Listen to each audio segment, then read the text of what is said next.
ସକାଳୁ ସକାଳୁ ଆଜି ଆମେ ବାହାରି ପହିଲୁ ସ୍ୱପ୍ନେଶ୍ୱର ମନ୍ଦିର, ଯେଉଁଟା ଆଳିପିଙ୍ଗଳ ପଟେ କରଞ୍ଚରେ ଅବସ୍ଥିତ। ଆଉ ସେଠି ମହାଶିବରାତ୍ରି ଥିଲା।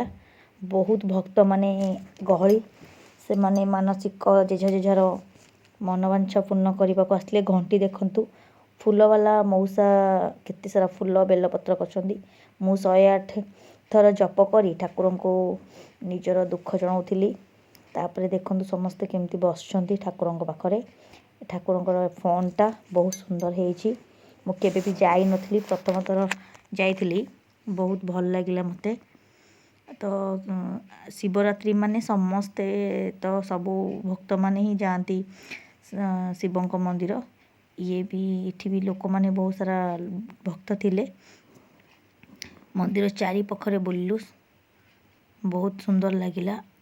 ଦେଖନ୍ତୁ ଏଇଠି ବି କିଛି ଶିବଲିଙ୍ଗ, ବହୁତ ସାରା ଶିବଲିଙ୍ଗ ଅଛନ୍ତି। ଘଣ୍ଟି, ବହୁତ ଆନନ୍ଦ ଶାନ୍ତି ମିଳିଲା। ବାବାଙ୍କୁ ଦେଖି ତ ମନ କି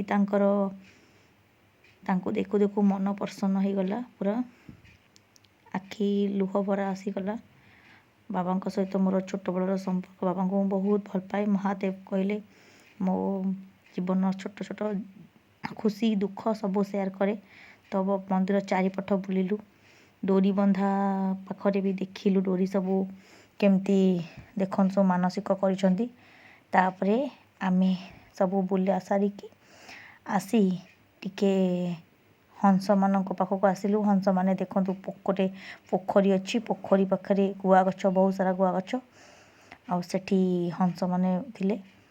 ତାପରେ ଚାରିପାଖ ଯାକ ଦେଖିଲୁ, ବହୁତ ବଡ଼ ସ୍ପେସ୍ ଅଛି।